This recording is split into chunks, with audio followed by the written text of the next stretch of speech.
Ok, entonces ahora vamos a ver el problema del ruteo interno, que es la generación de tablas de ruta eh, dentro de una pequeña organización, digamos, ¿no es cierto?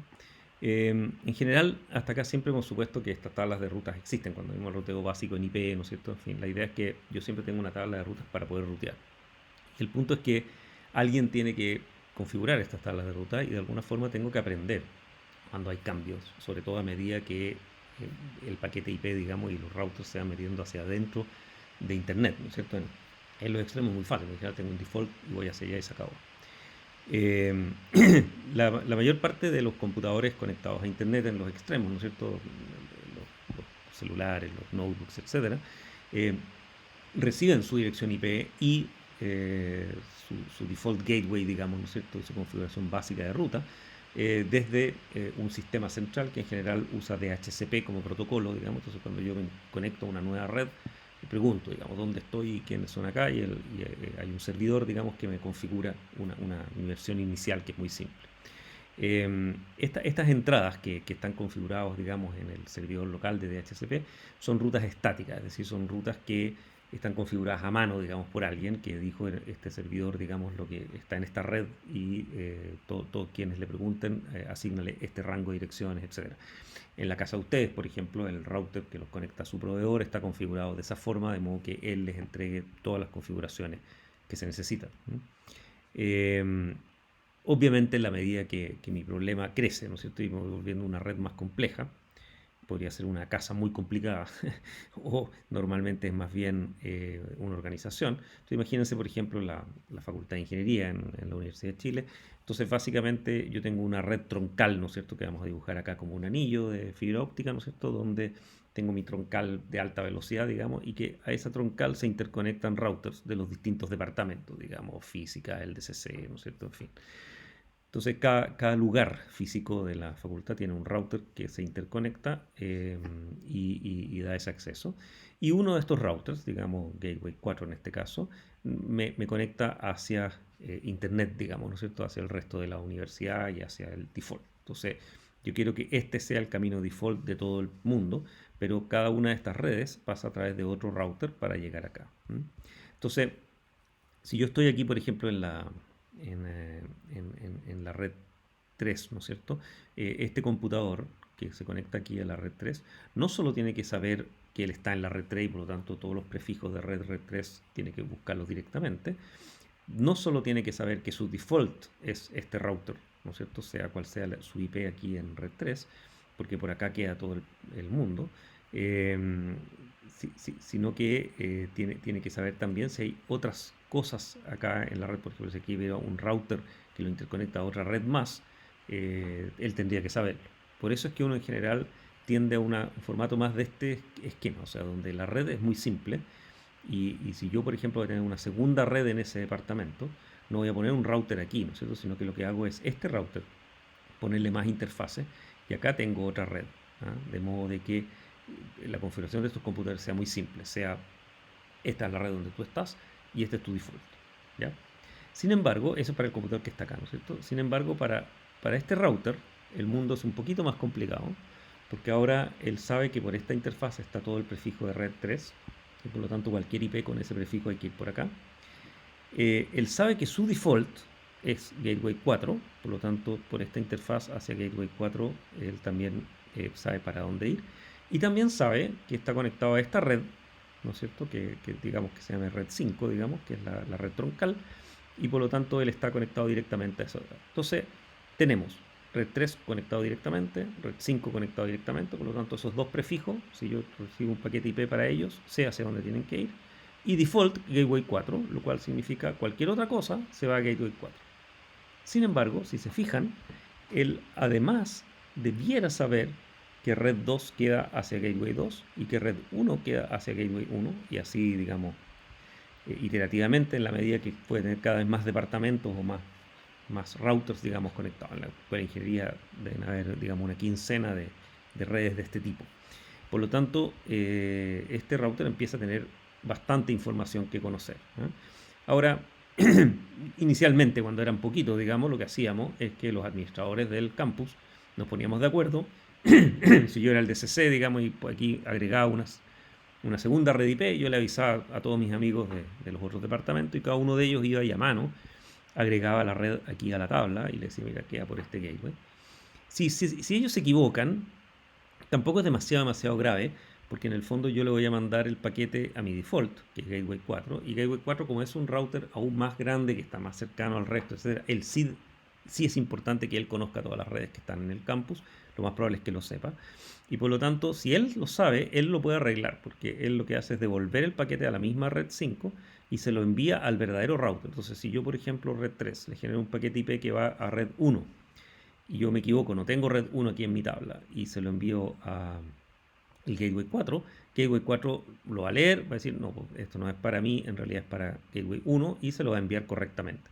También le va a generar un ICMP de vuelta diciéndole, oye, te equivocaste, pero no es muy probable que ese ICMP a esta altura sea aceptado porque, como les contaba, se considera una especie de riesgo de seguridad y por lo tanto hoy día no pasa mucho con eso. Entonces está lleno de casos, y en IP lo vamos a ver a cada rato, de que hay errores de configuración y sin embargo IP se las arregla para funcionar igual, en forma ineficiente, gastando más ancho de banda, etc. Pero en general funciona hasta que colapsan. Entonces en el fondo hay que estar mirando proactivamente que no hayan errores de configuración, que IP los arregla, pero que no es la configuración óptima. Ok, entonces, ¿cómo hacemos ahora? El ruteo interno se trata de cómo una organización que tiene esta troncal y que le va agregando cada vez más routers puede arreglárselas para que el ideal sería que el DCC, por ejemplo, le agrega una interfaz de red. Dice acá yo voy a tener la red 6 ahora con un prefijo de red distinto. Y este router le avise a todos los otros routers vía un protocolo automático, etcétera, para que aprendan lo que hay y adapten sus tablas de ruta en forma dinámica. Cuando yo saque esta tarjeta y la apague o cambie la dirección IP que estoy usando, etcétera, todo eso, la idea es que ningún administrador de sistemas tenga que ir a meter mano a esto, sino que automáticamente los routers se den cuenta. O sea, solo el administrador del DCC haga el trabajo y el resto aprenda. ¿Okay? Ese es un poco el objetivo del ruteo interno. Eh, Estos protocolos automáticos también tratan de, ojalá, aprovechar la existencia de múltiples caminos. O sea, el caso más simple es que no haya múltiples caminos para llegar. Pero si, por ejemplo, el DCC y física tienen un proyecto gigante de, no sé, supercomputación y entonces ponen un router especial que une la red 3 con red 4 en una forma interna, ¿no es cierto?, de altísima velocidad. Eso es una conexión que yo podría informarle al resto y ojalá el resto sepa que también existe, de modo que eventualmente, si no sé, se corta la troncal de repente en alguna parte y no soy capaz de tener full conectividad, poder usar ese camino, ¿no es cierto?, y pasar a través del DCC y llegar a física para después pasar hacia otro lado. Ese tipo de cosas ojalá pudieran también aprenderse, o sea, aprovechar de tener rutas redundantes y tener entonces como backups, ¿no es cierto?, que permitan reemplazar rutas que dejaron de funcionar por alguna razón. Un router que se apagó, por ejemplo, incluso un router que está reboteando durante ese rato, no perder el ruteo por completo. ¿Ya? Ok, esto por supuesto también se aplica al Internet completo, pero se decidió que son dos problemas distintos. En el fondo, rutear dentro de una organización que puede ser bastante grande, podemos tener cientos de redes, ¿ah? Pero es muy distinto a rutear en un mundo como Internet donde tengo millones de redes, ¿ok? O sea, es como razonable pensar que son dos problemas a escalas distintas y por lo tanto es mejor generar algoritmos diferentes, ¿ya? Entonces, en el ruteo interno, la idea es que yo voy a suponer que la red es de un tamaño razonable. ¿Qué significa razonable? Que en el fondo yo puedo tener un mapa en memoria, en tiempo real, de la red completa. ¿Ya? Esa es un poco la idea. O sea, que yo puedo mantener vivo, digamos, el sueño de saber exactamente toda mi red. ¿Qué significa una red? Significa todos los prefijos IP que están dentro de mi organización y tener una tabla de ruta correcta para todos ellos. ¿Ok? En cambio, el ruteo externo, que lo vamos a ver después en el siguiente video, se encarga del problema, digamos, at large, ¿no es cierto?, de cómo ruteamos en un Internet gigantesco con millones de prefijos. Ok, en protocolos internos en realidad existen básicamente dos. RIP, que es como el más viejo y fácil, digamos, y simple, que curiosamente se ha mantenido vivo en distintas versiones y todavía se usa. sobre todo para redes más pequeñas y más simples, como lo primero que uno debería activar en una red que se está empezando a volver incontrolable. Y después viene el protocolo como bien pensado, bien hecho y qué sé yo, pero que es bastante más complejo, sobre todo de administrar. O sea, necesita pensar, necesita un ingeniero que piense. RIP tiene la gracia que yo digo, habla RIP y los computadores funcionan, digamos, que es como el mundo ideal para un ingeniero de sistemas, ¿no es cierto? Y por lo tanto, eso ha mantenido, digamos, un bastante atractivo. Es interesante porque en Berkeley, cuando lo inventaron, esto casi junto con sockets y ese tipo de cosas, en realidad era así casi como para ahorrarse un poquito de trabajo y nunca pensaron que iba a durar tanto tiempo ni que iba a ser tan importante. Y tampoco fue pensado con un protocolo escalable, grande, etc. Entonces la idea es muy simple, es básicamente agregarle a la tabla de rutas. ¿Se acuerdan que por cada ítem de la tabla de rutas yo tenía mi prefijo que va con la máscara? Tenía cuál era su gateway o si estaba conectado directamente, etcétera. Ahora le voy a agregar una métrica, digamos, que es como un entero, ¿no es cierto? Que va a decir, la idea de la métrica es como que mientras más grande la ruta es más mala, ¿no es cierto? Entonces la idea es como medir la distancia a la que me encuentro de esa red. Y yo podría medir distintas cosas. Yo, por ejemplo, podríamos ponerle una métrica más alta a un enlace que no me gusta o que es más caro o que es de menos capacidad. Pero al final, en la práctica, lo que uno hace con RIP es contar como el número de routers a los que estoy, digamos, del destino. Entonces, básicamente, estoy contando cuántos routers tengo que atravesar para llegar al destino y voy a suponer que mientras menos routers yo tenga para llegar, es mejor. ¿Ya? Ahora, de nuevo, puedo cambiar esas métricas y puedo ponerle métricas más grandes de repente a mano en alguna parte y eso se van a difundir con ese mismo número, por lo tanto, puedo hacer pequeños trucos, pero la verdad es que al final uno lo usa poco eso. Y entonces la idea del algoritmo es simplemente que yo informo mi tabla de rutas a todos los otros routers de la red. En IP versión 4 uno hace un broadcast. ¿Se acuerdan que en IP versión 4 uno hacía broadcast para todo? RIP lo que hace es que todos los routers que hablan RIP en mi corporación le hacen broadcast a todos los otros routers de la misma red con su información. Entonces, si pensamos en el ejemplo anterior, por ejemplo, de la facultad, ¿se acuerdan acá? Entonces, básicamente, si estos cuatro routers hablan RIP, cada uno de ellos, cada cierto tiempo, le va a hacer un broadcast a todos los otros routers de cuál es su tabla de rutas en este minuto, que es lo que él sabe. ¿Ya? Entonces, los de acá van a poder tomar la tabla de rutas de ese router, compararla con la que ellos tienen y aprender rutas que, por ejemplo, él aprende. Entonces, ¿se acuerdan del ejemplo del DCC que le agrego una tabla, perdón, un prefijo acá de red? Entonces, él va a tener un prefijo nuevo. Cuando él haga su broadcast, todos estos lo van a ver y van a aprender, hay un nuevo prefijo de red hacia el DCC y lo van a poder decidir si lo agregan o no a su tabla. ¿Ya? Obviamente esto no es una muy buena idea, hacer broadcast ya lo vimos, en general se considera malo, digamos, y se discute digamos, si tengo cientos de routers haciendo broadcast al mismo tiempo en la misma red es un desastre. Entonces, eh, lo que se hizo en la versión más nueva de RIP, que se llama RIP versión 2, y existe una versión para RIP versión 6 también, lo que hago en realidad es usar un grupo de multicast. ¿Se acuerdan de multicast? La idea es que le llega a unos pocos computadores nomás, y incluye prefijos máscaras porque en el RIP original era la época de IP con clases y por lo tanto las máscaras no iban dentro del protocolo. Entonces hoy día básicamente son esos los protocolos que uno usa. Entonces la idea de todos los routers de mi red están en un grupo de multicast, esa es como la regla, y por lo tanto yo a todos los routers de la red le voy a contar, digamos, cada vez que tengo mi tabla de ruta nueva y cada cierto tiempo la voy a refrescar y les voy a avisar cuál es mi ruta. Y el protocolo, cómo funciona, es lo que se llama un protocolo de vector de distancia, porque en el fondo yo no le digo qué routers, yo le digo el camino que tengo que llegar hacia mi red de destino. Yo no lo sé en realidad. Lo que yo sé es que hay una red eh, para mí que está a tal distancia, ¿no es cierto? Y que yo conozco ese camino para llegar. Y por lo tanto, lo que yo voy a hacer al recibir una tabla de rutas de un vecino es compararla con la mía y ver si ese vecino tiene una mejor ruta que yo, mejor en distancia, ¿no es cierto? En métrica. Y si la tiene, entonces digo, ok, entonces voy a usar la del vecino en vez de la mía. ¿Qué significa usar la del vecino? Significa, le voy a mandar estos paquetes al vecino, porque él es el que tiene esa ruta y la conoce. ¿Ya? Entonces, lo que básicamente yo hago es tener una tabla con mis distancias, recibo la tabla del vecino y básicamente la comparo. Por supuesto, siempre le sumo 1 a la tabla que recibo porque el vecino está a un hop menos de distancia que yo.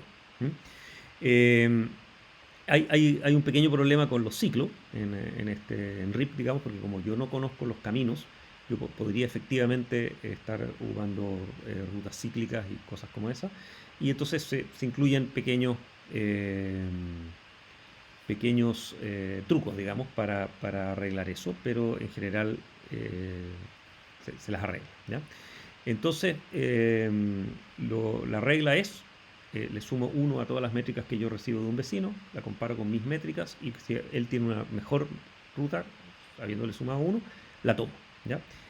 Si él tiene una ruta igual que la mía, es decir, a la misma distancia, me quedo siempre con la mía y no la cambio, porque esto podría generar inestabilidades, que otro vecino me avisa de nuevo y todo el tiempo cambiando ruta. La idea es no cambiar las rutas a menos que sea estrictamente necesario, ¿ya?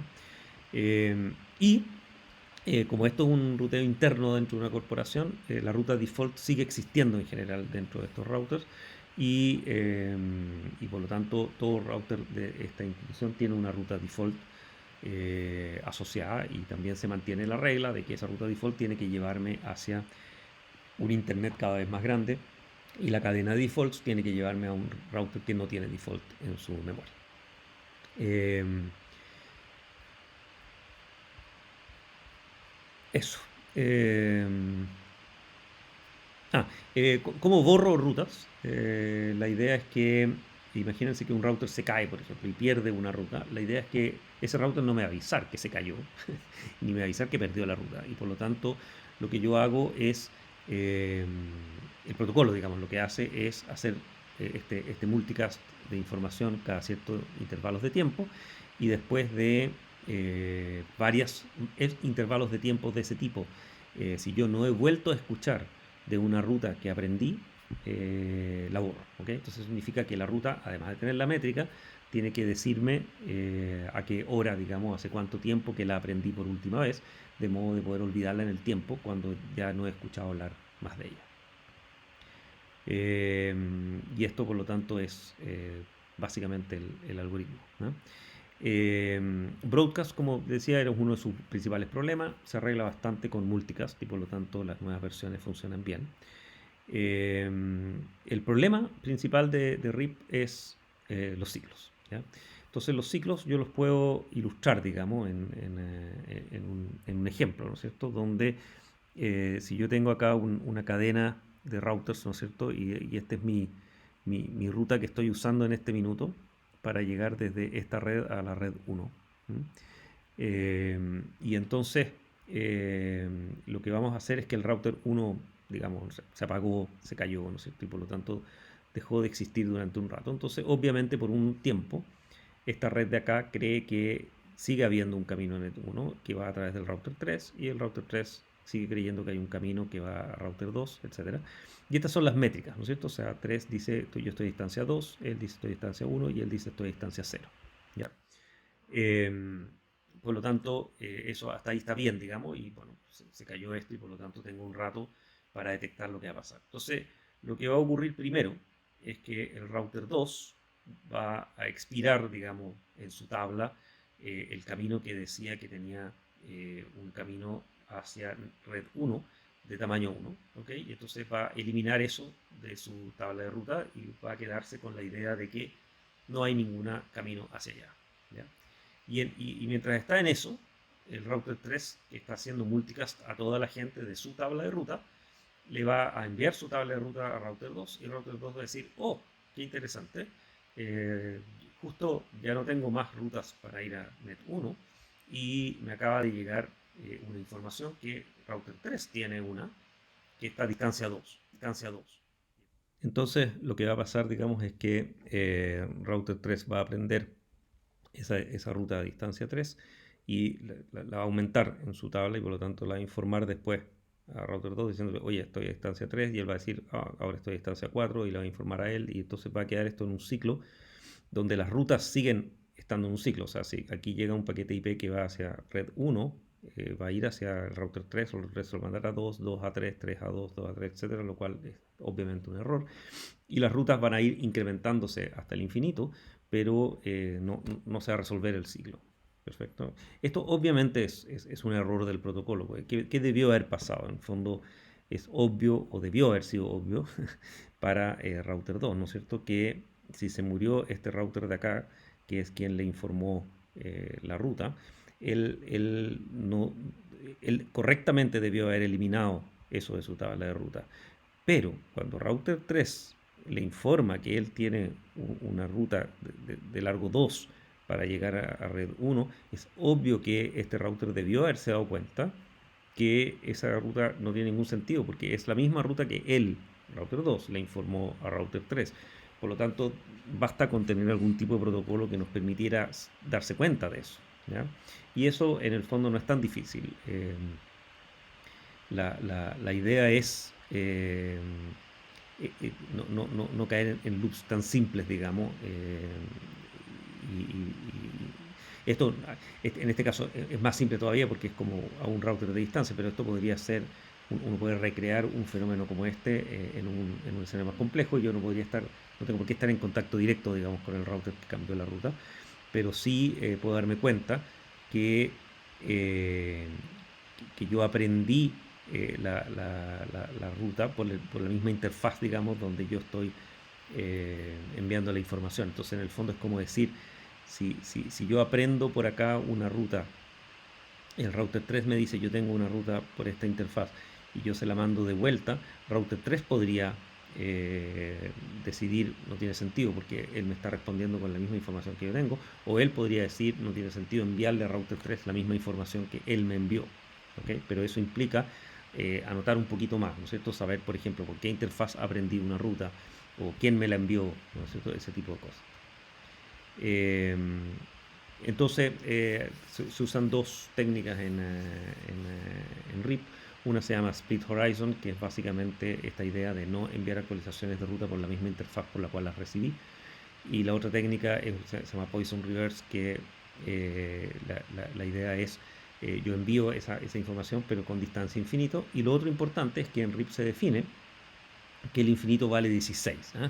Es un infinito no muy alto, de modo que en el fondo yo defino que RIP nunca va a funcionar en una red donde mis distancias, ¿no? Pueden haber más routers en total, lo que importa es que mis distancias, que es lo que se llama como el diámetro del grafo de la red, digamos, no sea superior a 16.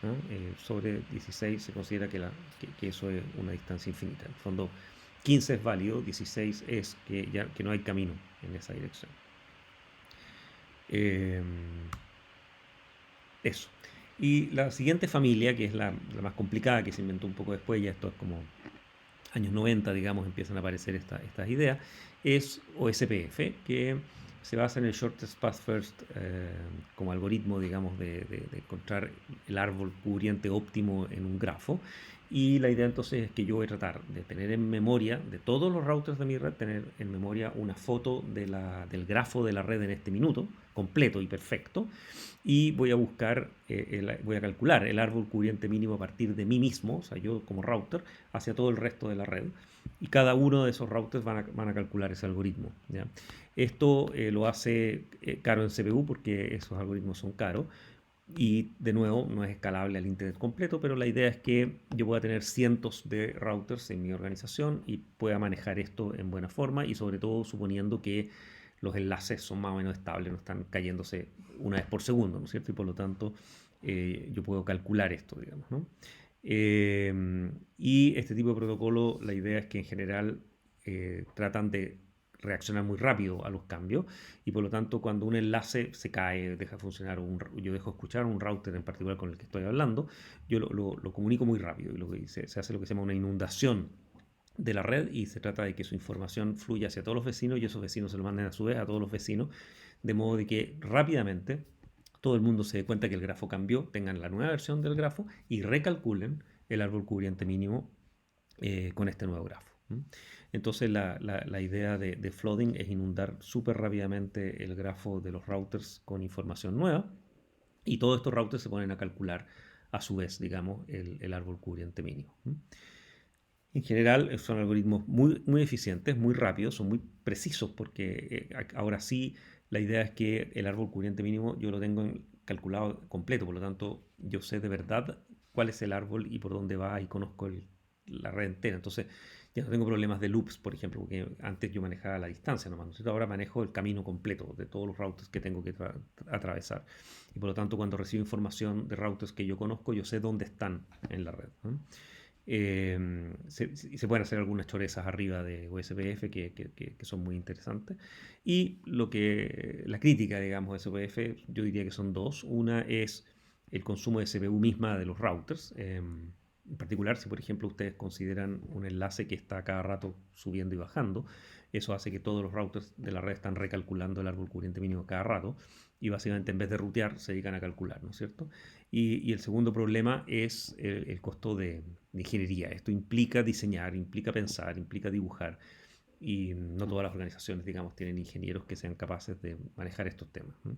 Pero si lo tienen, la verdad es que vale la pena. He visto muy usado SPF en muchos contextos y funciona muy bien.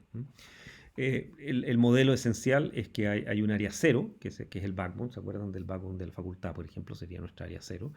Y lo que tengo son áreas, que son grupos de prefijos que están conectados al backbone, ¿no es cierto? Y entonces la idea es que estas áreas se definen en OSPF y lo que uno trata es que estas conexiones aquí sean de un solo enlace, de modo de que el cálculo del árbol cubriente mínimo y todo eso sea mucho más simple. Y la idea en general es que cada área no debe contener más de unos 200 routers, que son números más o menos altos para organizaciones medianas. Y básicamente todos los cálculos de rutas usan Shorted Path First, como les contaba. Hay muchos detalles asociados a OSPF, creo que no vale la pena mirarlos mucho más, digamos, pero se los dejo un poco como lectura.